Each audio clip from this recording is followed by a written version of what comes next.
what is there not to love about Narmaya? She basically has everything, like quite literally everything. She's every weebo dream come true. She's a waifu, she's lovely, she's gorgeous, and also she's a demon that has a katana. So she's basically just the biggest fan service in gaming. On top of it all, like the cherry on top, is that she's freaking powerful, and her gameplay loop, it's just so satisfying to pull off with the combos, and that is basically what we're going to be discussing today. Today we'll talk about the skeleton for Narmaya, how to best use the skills that she has, and how is the overall gameplay skeleton and loop will be. Some overall recommendations that we will have. So first and foremost, Narmaya has two stances. One of them is going to be most suitable for single encounters. For example, hence, when you are fighting against monsters, when you are fighting against bosses. The other one is going to be a little bit more of a crowd control situation stance. A little bit more of a AoE. And they are going to function in different kind of ways. The main core of everything is that she's going to have butterflies. Those butterflies, they are going to increase the damage of your skills. So then again, you're not going to be spamming your skills, you're not going to be waiting for that cooldown at all times to just move up and allow you to use that cooldown. You first have to build the combo. Once you have built the combo, you can start using your skills to deal that much more of that gorgeous, lovely DPS that we all love. And get that beautiful, beautiful honor that we all want to get at the end, because we want to be the MVP of the crew at the end of the hunt. So then again, going back, we have the butterflies. Those butterflies are going to increase the damage of your skills. How to increase my butterflies?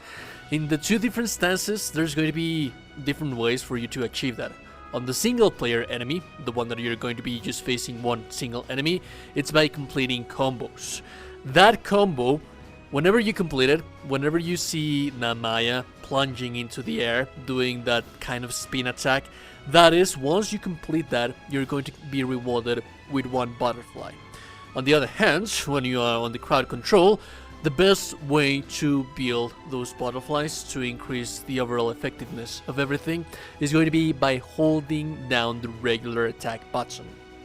The longer that you hold it, the more enemies that you are going to be able to damage. One thing that you need to have in mind in here is that it's just not going to be enough with releasing the button. You can get interrupted in here, so it's very important that you are quite careful in here. Because after you have done the animation, after you have charged everything about the attack button, you have to wait until that million slashes that happen in a very weebo katana manner.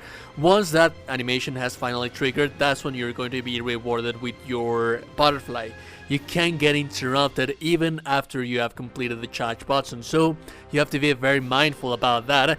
And not to hold it that long, because you can get interrupted, and if you get interrupted, you get less damage. Also, this is going to charge faster when you do your proper dodges, so you do have to be dodging quite a lot, and also when you use your link attacks. It's very important that you're always using your link attacks, because it's going to insta-charge that AoE damage, hence allowing you to build butterflies that much more faster. And then, on the other hand, we're going to have the regular combos that you're going to be using against single target enemies. And the same rules apply in here. It's going to be faster whenever you're performing link attacks, but you also shouldn't be deterred. You shouldn't rush yourself to complete a combo and completely ignore those iframes and the skeleton of the bosses when they are doing something against you, when they want to deal damage to you. Feel free to dodge as much as possible. Remember that you have 3 dodges. Once you complete the 3rd dodge, you're going to enter into that standby mode where you're not able to attack anymore. That is the one thing that you do want to avoid. But you do want to be dodging, and even while you are dodging mid-animation, mid-attack, or whatever the hell that you are doing right now at that time, you can still continue with the combo, and once you finish dodging, the combo is going to continue where you left it at.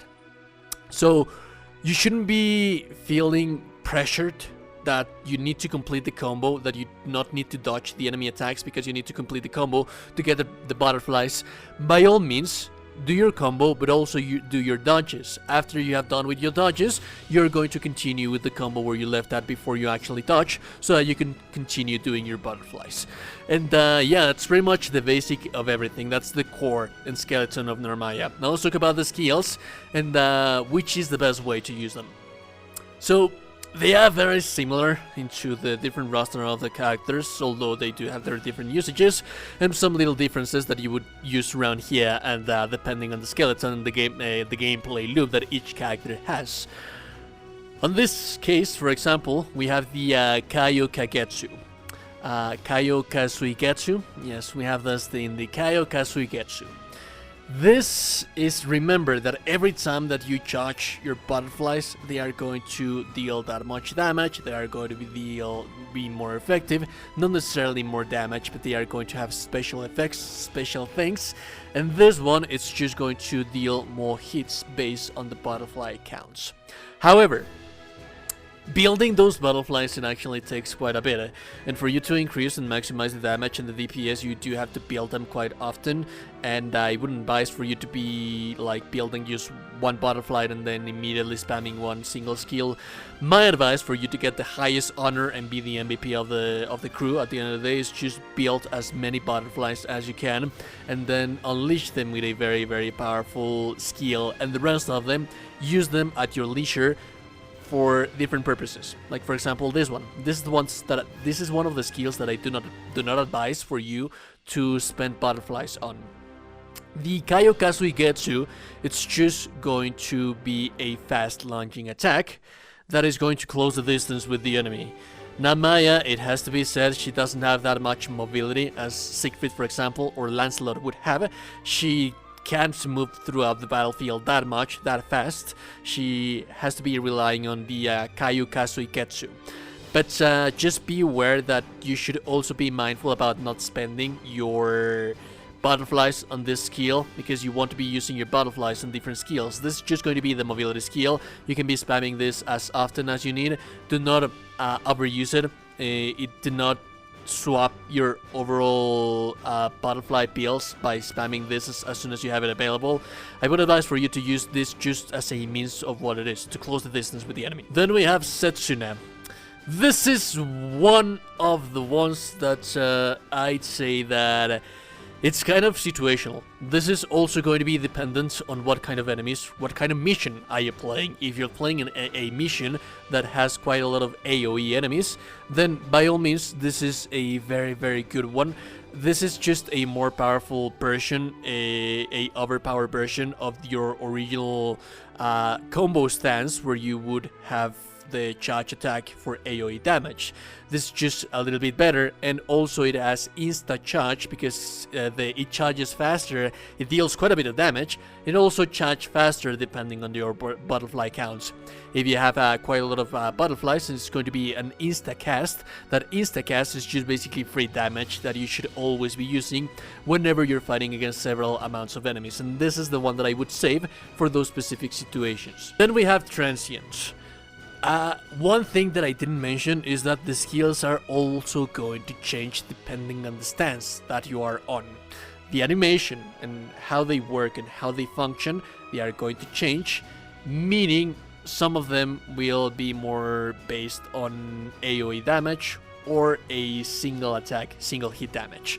This is one of them. So for example, this one, the more butterflies that you would have, you're going to deal more slashes with this attack, and this is it's just like kind of a AoE slashes, and it could be compared to either Setsuna or Transient depending on what kind of AoE attacks that you are using. So that is one thing that you can most definitely do. But me personally, I have noticed that the most DPS that I can deal is that I use Transients whenever I am fighting single target enemies. So when you're fighting a boss, when you're fighting a monster, this is the one that you should be charging your butterflies to. Well, on the other hand, when you're fighting against several enemies, I'd like to use Setsuna, but at the end of the day, this is all based on perception and how you would like to use them. Now, this is one of my favorites, Apex of Nothingness. The Apex of Nothingness, it's a parry. And like the rest of the characters that do have a parry, most of the characters in the character roster, they all have a parry. It is very useful for players that are not that skilled on dodging attacks. That is something that I always like to stress out as much as I can whenever I'm covering a guide for each character. Remember that this is a skill very situational. If you're a very skilled player that doesn't care about being able to dodge anything, and yet that you're immortal because you basically virtually can dodge everything, then you can ignore the parry attacks. But the parry attacks, they provide a huge window of time for you to be able to bypass a one-hitter that some bosses might have. So there are some attacks that bosses charge for quite a lot. And since they delay them that much, it's difficult to pinpoint when do you have to dodge. And they don't actually perform a specific kind of animation that would give you an indication on when to use it. So for those situations, that's when I like to use the apex of nothingness and the parry attacks. And like I said, I always say that it is a little bit more situational because most of the times they just give you iframes, a little bit of damage, but this one on the other hand, this is one of the skills that even skilled players should have in their roster because this is going to inflict slow on enemies. When you inflict slow on enemies, you open them for big punishes from the rest of the crew. So that is always amazing. It's also going to remove one buff from the enemy. So you're not only going to get a huge parry for you to be able to bypass one-shot killers, you're also going to be debuffing the enemy while also proning them for your crew members, your team members, to deal big damage against them. So this is just an excellent skill. I love this one. And then we have Crescent Moon. I'd say that this is something kind of similar to the previous one that we have. It has a long range slash while jumping back. It gives you a little bit of a space between the enemy, and the damage of it's going to be based on butterfly count as well. But once that we have covered everything with Narmaya, and then again, remember that in the full launch of the game there's going to be different skills that you are going to be able to toy around with. I think that this is one of the ones that I would personally myself discard because I do not see as useful as the rest of them, like for example the Kaioka Suiketsu, which is for closing the distance, the Setsuna and the Transients, which are for DPS, and then the other one that we use basically to bypass parry attacks. So I think that we have everything covered, and I would say that Crescent Moons, it would be just more of a personal acquired taste for a player. Anyways, that's everything about Narmaya. Remember to join the Discord of the community so that we can be playing Granblue Fantasy together once it launches. Remember to like the video, subscribe to the channel if you haven't already, and remember to know that you today you're a gorgeous and beautiful person. You're indeed a gorgeous and beautiful person. I will see you goddamn gorgeous and beautiful people in the next one. Have a lovely day and goodbye.